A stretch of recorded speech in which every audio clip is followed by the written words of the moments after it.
Hello cuties, welcome back to my YouTube channel. ඉතින් කොහොමද? ඔයාලා හැමෝම සතුටින් පරිස්සමෙන් ඇති කියලා මම හිතනවා.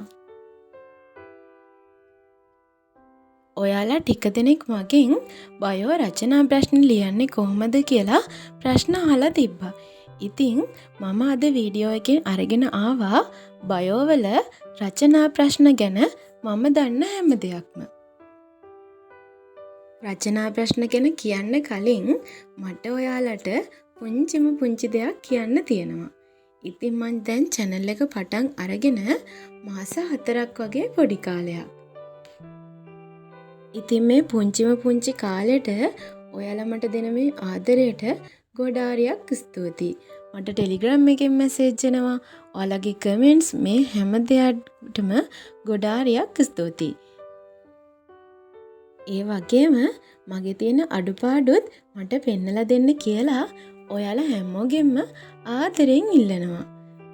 ඉතින් ඉස්සරහටත් මාත් එක්ක එකතු වෙලා ඉන්න කියලා හැමෝගෙම ඉල්ලනවා. ඔයාලා තාමත් මගේ වීඩියෝස් බලන්නේ channel එක subscribe නොකර නම් දැන්ම subscribe කරලා තියාගන්නත් අමතක කරන්න එපා. බයෝ වැඩ වගේක් කරන ගමන් අපි කතා කරමු මේ රචනා ප්‍රශ්න ගැන. අපිට පේපර් එකේ රචනා ප්‍රශ්න 6ක් දීලා තියෙනවා. ඒ රචනා ප්‍රශ්න 6න් 4කට තමයි අපි උත්තර ලියන්න ඕනේ.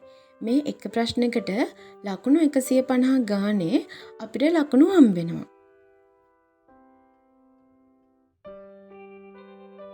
ඒ වගේම මේ එක රචනා ප්‍රශ්නයක් ලියන්න විනාඩි 30ක් වගේ කාලයක් තමයි අපිට හම්බෙන්නේ. ඉතින් ගොඩක් වැදගත් දෙයක් තමයි අපිට විනාඩි 30ක් නේ හම්බෙන්නේ. ඒ හින්දා අපි දැන් විනාඩි 25කට වගේ ලියන්න ප්‍රැක්ටිස් කරොත් අපිට පේපර් එක ලියන වෙලාවේදී ඒක ලොකු වාසියක් වෙනවා. ඒ වගේම අපි රචනා ප්‍රශ්න ලියද්දී අංක දාලා, තරු දාලා, බුලට්ස් දාලා අන්න ඒ වගේව දාලා රචනා ප්‍රශ්න මේ පොයින්ට්ස් ලියන්නේ නැහැ. ඡේදයක් වගේ තමයි ලියන්න ඕනේ.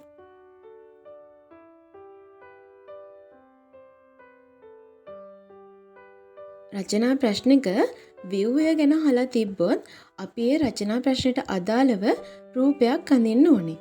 උදාහරණයක් වශයෙන් කිව්වොත් දැන් ප්ලාස්මා පටලයේ ව්‍යුහය අහලා තිබ්බොත් අපි ඒකට අදාළ රූපය අඳින්න ඕනේ.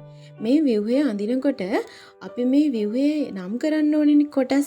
එතකොට අපිට පුළුවන් තරම් මේ නම් කිරීම එක පැත්තකට ඊතල දාලා නම් කරනවා නම් තමයි ගොඩක් හොඳ. ඉස්සර මගෙන් කවුරු හරි ඇහුවොත් සබ්ජෙක්ට් තුන දැන් අවුලක් නැද්ද වැඩ කරගෙන යනවාද කියලා මම අනිවාර්යයෙන්ම කියන දෙයක් තමයි අනේ මට බයෝ වල රචනා ප්‍රශ්න නම් සෑහෙන්න අවුල් කියලා.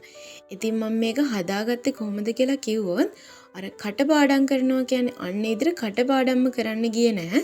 මම මේක මතක තියෙන විදිහට පාඩම් කරගත්තා. අර ගොඩාක් අය කරන්නේ වචනින් කටපාඩම් කරන එකනේ. බයෝ මතක තියාගන්න ඕනේ තමා.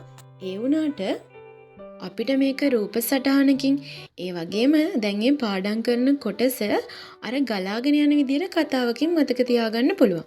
තැන් වලින් කොටස් ගන්නෙ නැතුව මේක මෙහෙම වෙනවා කියලා අර ගලාගෙන යන විදිහට කතාවක් විදිහට මතක තියාගන්නත් පුළුවන්.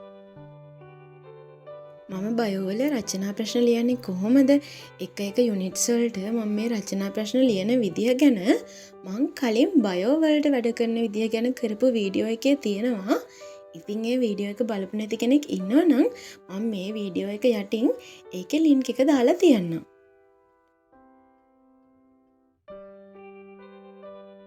ඉතින් මේ රචනා ප්‍රශ්න ටික හරියට හදාගත්තට පස්සේ මට දැන් දැනෙන දෙයක් තමයි අර රචනා ප්‍රශ්න ටිකට හොඳටම අපි පාඩම් කරනවනේ. එතකොට පේපර් එකේ අනිත් ප්‍රශ්න වලටත් ඒක ලොකු වාසියක් වෙනවා. ඉතින් මම මේ වීඩියෝ එකෙන් ෂෙයා කරගත්තේ බයෝ රචනා ප්‍රශ්න ගැන මම දන්න දේවල්නේ. තව මන් දන්නේ නැති දේවල් ඔයාලත් දැනගෙන ඉන්න පුළුවන්නේ. එහෙම දේවල් තියෙනවා නම් අපි හැමෝටම දැනගන්න පහලින් ඒවා කමෙන්ට් එකක් දාගෙන යන්න කියලා මම ඔයාලා හැමෝගෙම ආදරයෙන් ඉල්ලනවා. තව පුංචි දෙයක් ඔයාලට කියන්න තියෙනවා. මගෙන් ගොඩක් අය නෙවෙයි ඉතින් එක්කෙනෙක් දෙන්නෙක් අහලා තියෙනවා. ඔයා YouTube පටන් ගත්තේ ඇයි? ඔයාට වෙලාවක් තියනවද ඕවා කරන්න කියලා.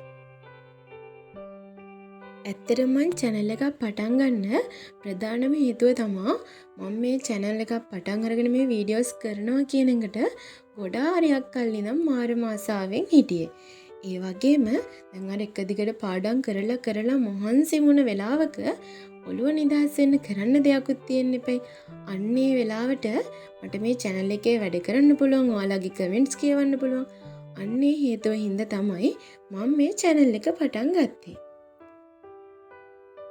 මේවා කරන්න වෙලාවක් තියනවද කියලා අහන අයට කියන්න තියෙන්නේ ඇත්තටම මට මේ වීඩියෝ එඩිට් කරන්න ගොඩාරියක් වෙලාව යන්නේ නැහැ. මොකද මං මේ දේවල් ගැන ලොකුවට තාම දන්නේ නැහැ. ඉතින් මට චූටි දේවල් ටිකක් විතරයි මම මේ වීඩියෝස් එඩිට් කරනවා කියලා කරන්නේ. එතකොට මට ලොකු වෙලාවක් යන්නේ නැහැ.